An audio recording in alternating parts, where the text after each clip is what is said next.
Alright guys, welcome to this demo on doing a typography message poster. So in this case, remember who you are, love. This was a poster I saw on the internet and I said, hey, this is kind of fun. Let's go ahead and see if we can recreate this in Illustrator. So we're going to work with our type tool. We're going to get up into our characters palette, and then we're going to set all these different setups here to try to emulate this same poster. I've got 3 swatches up top, the black, this kind of red, and a gray. I also have the font that we're going to use here, which is Acumen Variable Concept, or Acumen Variable Concept. So let's go ahead and get into it. So first thing I'm going to do is take my type tool, and I'm just going to click once. And I'm going to type out remember, so R-E-M-E-M-B-E-R. So I've got remember. I can also put it in all caps. So remember. I'm then going to just take remember. I'm going to hold Alt and click and drag to create another one. So who, and then I'm going to create 2 more for L-O and V-E. So Control D to get 4 different places for putting text, 4 different text boxes. I'm going to put holding Shift, WHO for who, and then this one's going to be LO, and then this one's going to be VE.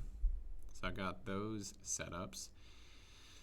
Again, all of these are going to be something that I either rotate or expand to get to fit the same setup with what we see in the image to the left.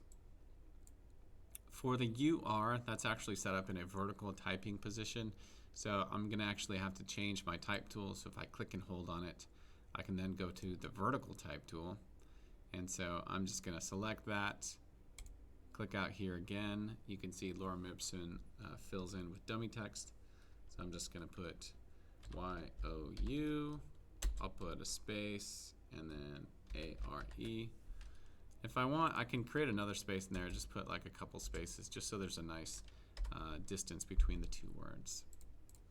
Again, you'll notice with the vertical type, it just stacks the letters underneath each other, which is a kind of cool thing. Now I'm going to take all these things and put them off to the side, just so I have my ingredients set over there. And then I'm going to fill the background. So I'll take my rectangular tool, I'm going to click once. This is an 8.5 by 11 piece of paper or artboard, so 8.5, height is 11, hit enter. I can use my alignment tools up top in the options bar, so horizontal align, vertical align, and now that's set perfectly on my canvas. So far so good. Now I'm going to take remember. I'm going to hit I for the eyedropper, and I'm going to select the color that it is. And we can actually do that for who and UR as well. So I'm going to hold Shift, select all those, get my eyedropper tool, and select that gray color. That way it's at least filling that color in correctly. I'll take love, I'll take my eyedropper, and I'll select the red color. And so that will be at least set up so my colors are ready to go.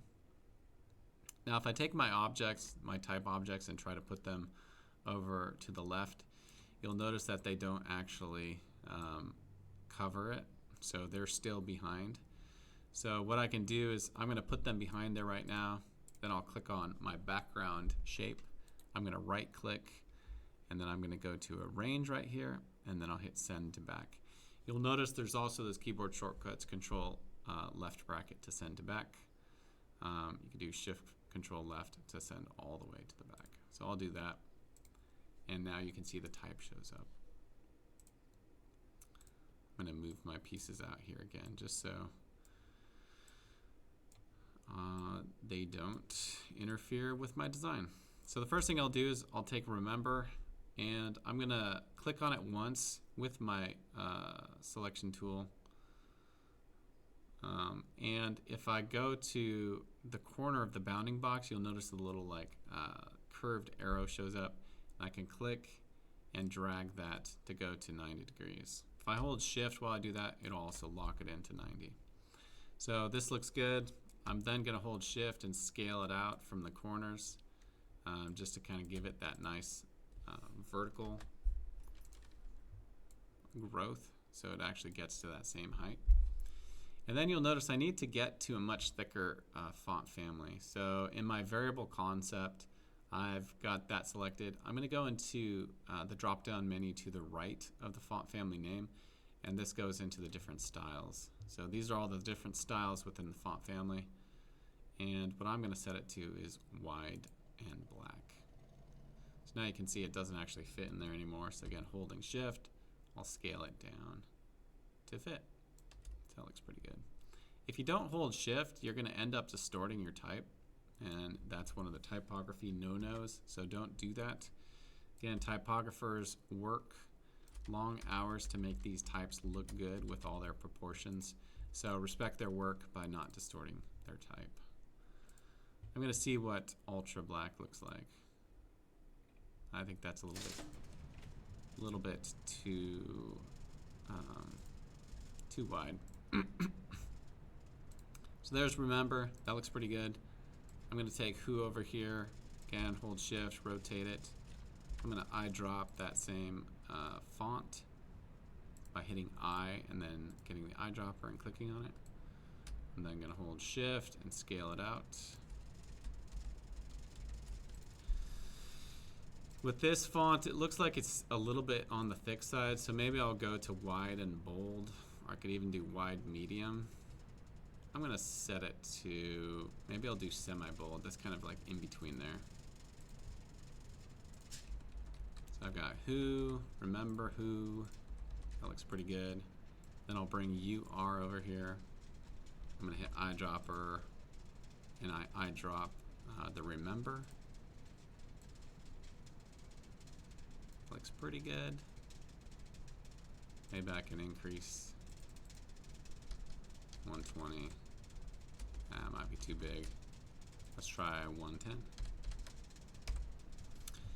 For those that are actually following along and you're listening, so this is at 110 for the UR. The who is set to 249, so I can set that to 250 just to make it whole. And then remember set to 103, so maybe I'll just set that to 100.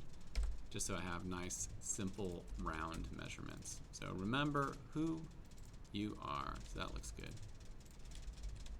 I'm just nudging it with the arrows to get them, I don't know, positioned nicely. I'm going to hold, I'll make a selection rectangle over love. I'll hit I for the eyedropper, or I'll click on I for the eyedropper. And then I'll just eyedrop the who word there, and that's just to kind of get me up in scale, just like get me moving up in scale. I'll then take my eyedropper again and select the red color,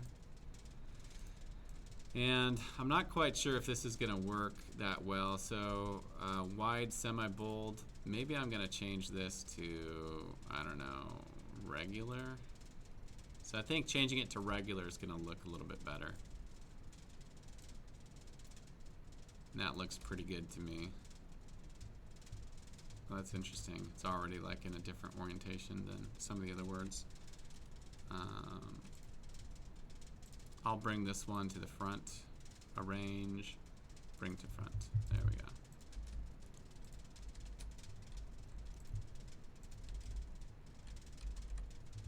So I'm now going to take the VE, and because I like how the LO is set up, I'm just going to eyedrop that, and that will bring it up to point size and also the font family style.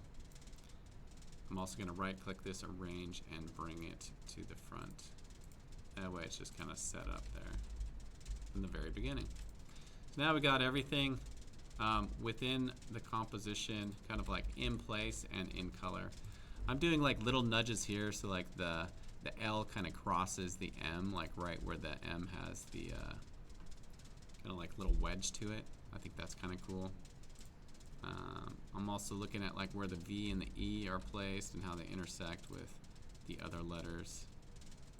I can also look at like where the U and the R kind of sits in relationship to the other letters as well. So sometimes I'll have to push things out of the way to make them work a little bit better. That doesn't look too bad. I'll bring the VE back in here. So looking pretty good. Moving forward from here, I want to now just like outline all my type. So if I just click and drag across all of this, the keyboard shortcut is Shift+Ctrl+I. Objects.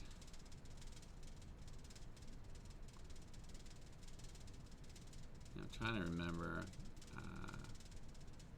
Create gradient mesh. No. Typically it's create outlines. I don't know if it's because I have the background selected, but I'm going to click and drag over this, and this is my keyboard shortcut, Shift+Ctrl+O. So Shift+Ctrl+O creates outlines for the type, so you kind of saw it like go from actual live text to outline text. So I'm going to do Control-Z. I'm going to go to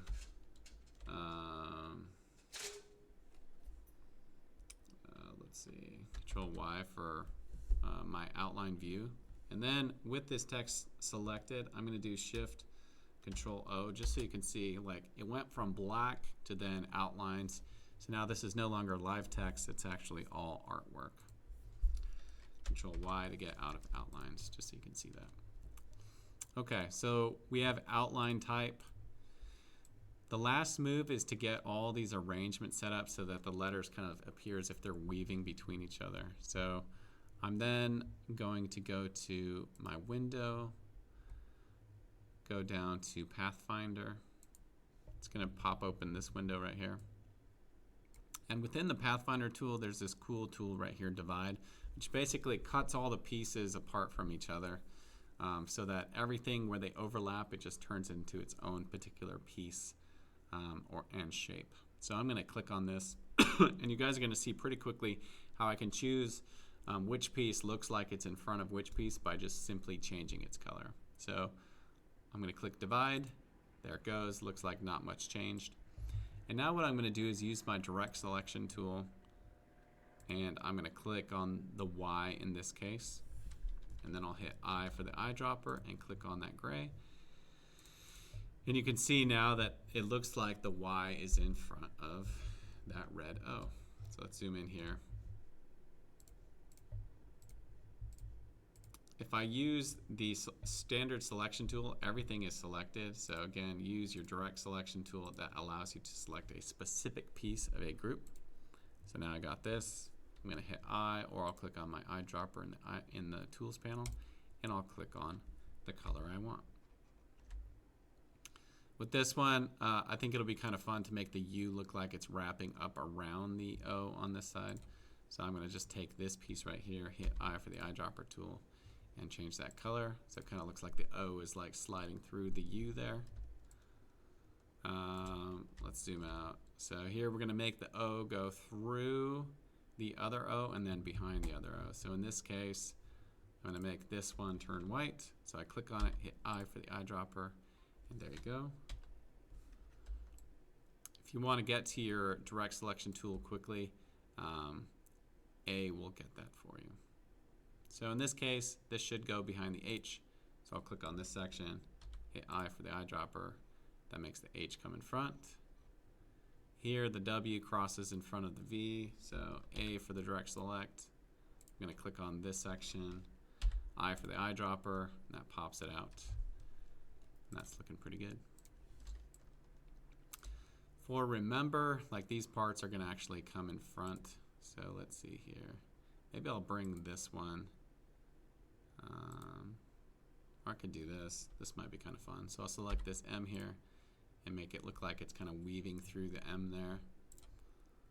I'll select this part of the E and I'll bring it in front. And then maybe I can bring the R in front here. So I'll hit I and get that. So it's kind of a fun way that you can make these letters look like they're like weaving through each other as they go up and down. So I'm going to go ahead and throw this behind I don't know. Let's see what it looks like. Does that look pretty cool? That's kind of fun. Remember who you are. So the last thing we'll do is we'll bring the R and the E in front of this red E. And then we'll call this one done. So select this, hit I for the eyedropper, change the color. Lastly, E, hit I for the eyedropper, and change the color.